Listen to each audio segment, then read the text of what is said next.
అందరికీ నమస్కారం అండి. Welcome to our channel. Present మనతో పాటు గెస్ట్గా ఉన్నారు senior journalist doctor Bharat Reddy గారు. సార్ నమస్తే అండి. నమస్తే సార్, నిన్న జగన్మోహన్ రెడ్డి గారు మామిడి రైతులు పరామర్శించడానికి బంగారుపల్లి వెళ్ళారు. సో అక్కడికి వెళ్ళి ఆయన ప్రెస్ మీట్లో ప్రసంగించింది ఏంటంటే అస్సలు గిట్టుబాటు ధర లేదు మామిడి రైతులకు అంటున్నారు. నిజంగానే కూటమి ప్రభుత్వంలో మామిడి రైతులకు గిట్టుబాటు ధర లేదా? గిట్టుబాటు ధర లేదు అనడానికి గత ప్రభుత్వం ఎట్లా అమలు చేసింది, ఇప్పుడు ఎలా అమలు చేస్తుంది అనేది ఫస్ట్ చెక్ చేసుకోవాల్సిన అవసరం ఉంది. గత ప్రభుత్వం క్వింటాల్కు ఎంత ధర కట్టించింది అనేది ఇక్కడ మనం చూసుకున్నట్టయితే అక్కడికంటే మూడింతలు ఎక్కువగా ఇక్కడ దాదాపు రెండింతలు 12 రూపాయలకు లెక్క. అంతకుముందు 5 రూపాయలు ఉంటే ఇప్పుడు 12 రూపాయల లెక్క కట్టిస్తారు. అంటే గత ప్రభుత్వం కంటే మెరుగ్గానే ఇక్కడ గిట్టుబాటు ధర ఇస్తున్నారని అర్థమవుతుంది. సరే, గిట్టుబాటు అవుతుందా లేదా అనేది రైతుల కోణంలో ఆలోచిస్తుంటే రైతులకు ఎంత చేసినా తక్కువే ఉంటుంది. ఎందుకంటే వాళ్ళు చేస్తున్న కష్టానికి తగ్గ ఫలితం రావట్లేదు అనేది చాలా సందర్భాల్లో వెల్లడైన అంశం. కానీ గతంతో పోల్చినప్పుడు ఇప్పుడు ఏ విధంగా ఉందనేది ముఖ్యమైన అంశంగా చూడొచ్చు. అంటే కేవలం రాజకీయ పట్టణం చేస్తున్న జగన్మోహన్ రెడ్డి కేవలం విమర్శలు చేస్తూ వెళ్తున్నారు. దాన్ని ఒక ఐ డ్రామాగా క్రియేట్ చేస్తున్నారు. మనం ఎందుకంటే 9వ తారీఖు నాడు పర్యటన అంటే దానికి ముందు అలచేలు, దాని తర్వాత అలచేలు, పోలీసులతో నిరంతరం ఏదో ఒక ఘర్షణ వాతావరణం, చెప్పిన దానికంటే ఎక్కువ మంది తీసుకెళ్ళి ఇవన్నీ చూసుకున్నట్టు ఆ మామిడి రైతుల మీద కంటే ప్రేమ కంటే కూడా దాన్ని రాజకీయం చేసుకోవడానికి చాలా అవస్థలు పడుతున్నారు. ఆ అవస్థల్లో భాగంగా ఒక లాజిక్ని పట్టుకోవడం జరిగింది. గిట్టుబాటు ధర ఇవ్వట్లేదు మామిడి రైతులకు అని చెప్పి తన ప్రభుత్వం ఎంత ఇచ్చిందని చెప్పుకోవాల్సిన అవసరం ఉంది. తన ప్రభుత్వం ఇచ్చిన దానికంటే వీళ్ళ తక్కువ ఇచ్చినట్టయితే అప్పుడు క్వశ్చన్ చేయాల్సి ఉంటుంది.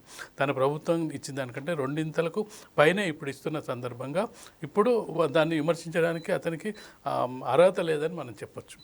ఓకే, ఆయన ఇంకొక మాట ఏమంటున్నారంటే కేవలం 500 మందికి మాత్రం పర్మిషన్ ఇచ్చారు, రైతులను పరామర్శించడం కూడా తప్పేనా, ఈ లిమిట్ పెట్టడం ఏంటి అంటున్నారు జగన్మోహన్ రెడ్డి గారు. దానికి ఏమంటారు సార్? లిమిట్ పెట్టడానికి కారణం ఆయన గత పర్యటనలు జరిగిన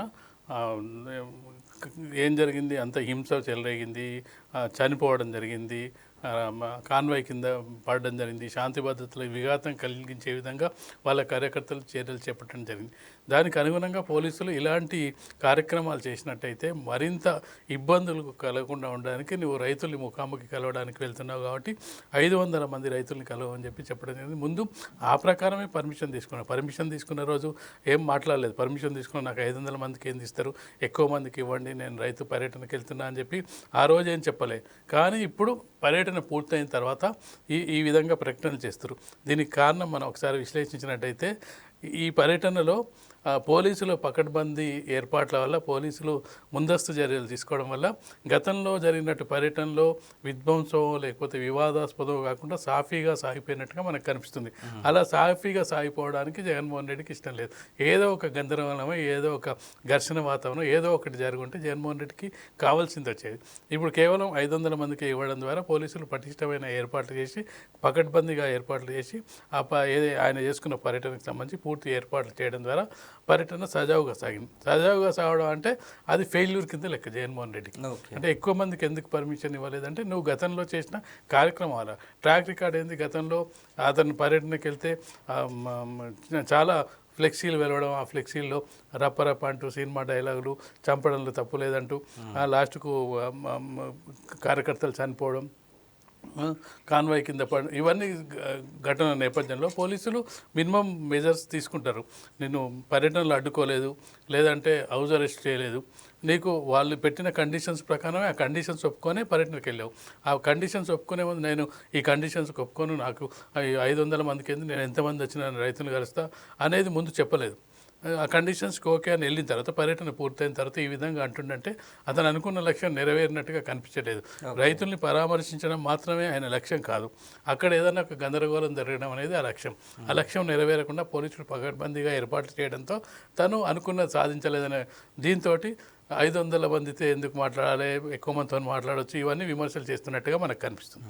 అంటే జగన్మోహన్ రెడ్డి గారు ఇంకొక మాట ఏమంటున్నారంటే పక్కన కర్ణాటకలో కావచ్చు, లేదంటే తమిళనాడులో కావచ్చు, కిలో 16 రూపాయలు కొంటున్నారు, ఇక్కడ 12 రూపాయలకే కొంటున్నారు అంటున్నారు. సో దానికి ఏమంటారు సార్ మీరు? పక్క రాష్ట్రాలతో పోల్చుకున్నప్పుడు మనం ఇంతకుముందే చెప్పినప్పుడు గత ప్రభుత్వం ఏం చేసింది, ఇప్పుడు ప్రభుత్వం ఏం చేస్తుంది అనేది మనం ఒకసారి బేరీజ్ వేసినప్పుడు అది వాళ్ళ ఫెయిల్యూర్గా కనిపిస్తుంది. ఇక పక్క రాష్ట్రం అంటే తన రాష్ట్రంతో తన ప్రభుత్వంతో తాను పోల్చుకునే ధైర్యం లేక పక్క రాష్ట్రంతో పోల్చుకుంటాడు. నా ప్రభుత్వంలో ఇంత ఇచ్చిన, మీ ప్రభుత్వం ఎంత ఇస్తుందని తన ప్రభుత్వంతో పోల్చలేదు, పక్క రాష్ట్ర ప్రభుత్వంతో పోలుస్తుండు. పక్క రాష్ట్రంలో 16 రూపాయలు ఇస్తారు, కర్ణాటకలో కేరళ అని చెప్తారు, ఇక్కడ మీరు 12 రూపాయలు మాత్రం ఇస్తారు. కానీ అక్కడ గమనించాల్సి ఇస్తారు అంటే కేవలం ఫిగర్ని చూపిస్తారు, కానీ పక్క రాష్ట్రంలో కేవలం 5 కిలోల వరకే దాన్ని తీసుకుంటడం జరుగుతుంది. 5 ఎకరాల వరకే తీసుకోవడం, 5 ఎకరాల వరకు పండిన పంట వరకే తీసుకోవడం జరుగుతుంది. ఇక్కడ మనం ప్రభుత్వం చూసుకున్నట్టయితే దానికి లిమిట్ లేదు, ఎంత పండించినా తీసుకుంటున్నారు. అక్కడ వేరియేషన్ అక్కడ కలిసి వస్తుంది కదా. అంటే మనం పక్కదాంతో పోల్చుకున్నప్పుడు ఖచ్చితంగా కూడా అన్ని బేరీస్ వేసుకోవాల్సిన అవసరం ఉంది. ఇక్కడ కూడా కేవలం 5 ఎకరాల వరకు తీసుకున్నట్టయితే ఇక్కడ కూడా ఇంకా ఎక్కువ దాన్ని కంపేర్ చేస్తే ఇంకెక్కువ పడుతుంది రేటు. అంటే ఈ 16 రూపాయల కంటే ఎక్కువ పడే అవకాశం ఉంటుంది దాన్ని క్యాలిక్యులేట్ చేసినట్టయితే. ఇప్పుడు కేవలం 5 ఎకరాలకు ఎక్కువ ఉన్న వాళ్ళ పరిస్థితి ఏంది? వాళ్ళు అందరూ 5 ఎకరాల లోపే ఉండాలని లేదు కదా, వాళ్ళ పరిస్థితి ఎంత పంట పండించినా ఆ పంటను కొనుగోలు చేస్తున్నారంటేనే అది ముఖ్యమైన విషయం కదా, దాన్ని గమనంలోకి తీసుకోవాలి కదా. ఎంతసేపు ఆ ఫిగర్స్ అంటే ఎక్కడ మనకు అనుకూలంగా ఉంటాడో దాన్ని వాడుకోవడం, ఎక్కడ మనకు వ్యతిరేకంగా ఉంటాడో దాన్ని వదిలిపెట్టడం, ఎక్కడ వ్యతిరేకంగా ఉన్నదాన్ని మనకు సంబంధం లేనట్టుగా చిన్న అనుకూలత ఉంటే దాన్ని ఎస్టాబ్లిష్ చేయడం చేసే ప్రయత్నంలో భాగంగా. కానీ తన ప్రభుత్వం ఎంత ఇచ్చిందని పోల్చుకొని ముందు తన ప్రభుత్వం పోల్చుకున్న తర్వాత ఇతర ప్రభుత్వాన్ని పోల్చాల్సిన అవసరం ఉంది. ఇతర ప్రభుత్వాల పోలిక చూసినా అలా చూసినా చాలామంది రైతులకు మేలు జరుగుతుంది. కర్ణాటక కేరళ ప్రభుత్వాల కంటే కూడా అది తెలుసుకోవాల్సిన అవసరం ఉంది వైసీపీ లీడర్స్ కానీ జగన్మోహన్ రెడ్డి కానీ. సార్ ఇంకొక విషయం ఏంటంటే ఒక వీడియో బాగా వైరల్ అవుతుంది. రోడ్డు మీద ఒక ట్రాక్టర్తో మొత్తం మామిడికాయలు వేసేసి తొక్కించేస్తున్నారు ట్రాక్టర్స్తో. సో అసలు అలా చేసింది ఎవరు? నిజంగానే రైతులు తమ బాధతో అలా చేస్తున్నారా, లేదంటే జగన్మోహన్ రెడ్డి గారు ఒక డ్రామా క్రియేట్ చేశారంటారా? డ్రామాగా చెప్పొచ్చు. రైతులకు ఒకవేళ గిట్టుబాటు ధర లేకపోతే వాళ్ళ కోపం వస్తే లీడర్స్ వచ్చేదాకా ఆగరు.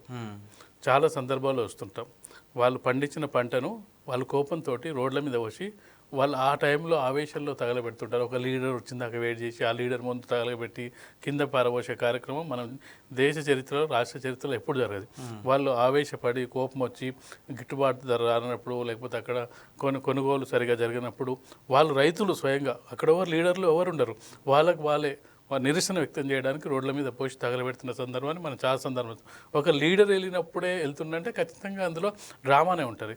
రైతులు ఎప్పుడు కూడా సొంతంగా నిర్ణయం తీసుకుంటారు, లీడర్ కోసం చేయరు. అది లీడర్ కోసం వాళ్ళ కడుపు గాలి వాళ్ళు లీడర్లతో రాజకీయ నాయకులతో సంబంధం లేకుండా వాళ్ళు తగలబెట్టుకునే కార్యక్రమాన్ని గతంలో చాలాసార్లు చూసాం. కానీ లీడర్ వచ్చినప్పుడు, జగన్మోహన్ రెడ్డి వచ్చినప్పుడే రోడ్డు మీద మామిడికాయలు పోసి దాన్ని నిరసన వ్యక్తం చేయడం అంటే ఖచ్చితంగా డ్రామా. అందులో పోసింది ఎవరు? రైతులుగా చెప్పుకునే వైసీపీ నాయకులు, కార్యకర్తలు, వైసీపీకి సంబంధించిన లీడర్లు దాన్ని పోయడం జరిగింది. ఆ వైరల్ అవుతున్నది అది వైసీపీకి సంబంధించిన వాళ్ళే పోయడం జరిగింది, అందరు రైతులు పోయలేరు. ఒకవేళ అట్లాంటి పరిస్థితి వస్తే చాలామంది రైతులు చాలా చోట్ల పోసే అవకాశం ఉంటుంది. నిరసన వ్యక్తం చేయడం అనేది ఒకరిద్దరితో చాలా మందితో జరుగుతుంటుంది. అది ఒకరిద్దరు రైతులు మాత్రం చేశారు కాబట్టి ఖచ్చితంగా జగన్మోహన్ రెడ్డి ఖచ్చితంగా కూడా దాన్ని ఒక ఎస్టాబ్లిష్ చేయాలి, ఏదో ఒక గందరగోళం క్రియేట్ చేయాలి, ప్రభుత్వానికి ఒక విష ప్రచారం చేయాలి, ప్రభుత్వం మీద దుమ్మెత్తిపోయాలి, ప్రభుత్వం ఫెయిల్ అయిందని చూపించాలి, ఏదో ఒక విధంగా దాన్ని బ్లేమ్ చేసి చూపించాలి. ఏ రకంగా చేస్తే ప్రభుత్వానికి చెడ్డ పేరు వస్తుందని ఇవన్నీ డ్రామాలు, నాటకాలు తప్పిస్తే అందులో ఏది సత్యం లేదని చెప్పి అసలు కనిపిస్తూనే ఉందని. అంటే ఈ వీడియోస్ చూసినా, లేకపోతే అతని విమర్శలు చూసినా, ఏది చూసినా అన్నీ కూడా డ్రామా లాగానే మనకు కనిపిస్తుంది. అంటే జగన్మోహన్ రెడ్డి గారు సడన్గా ఈ మామిడి రైతులను ఎందుకు టార్గెట్ చేస్తారంటారు సార్? మామిడి రైతులు టార్గెట్ అనేది లేదు.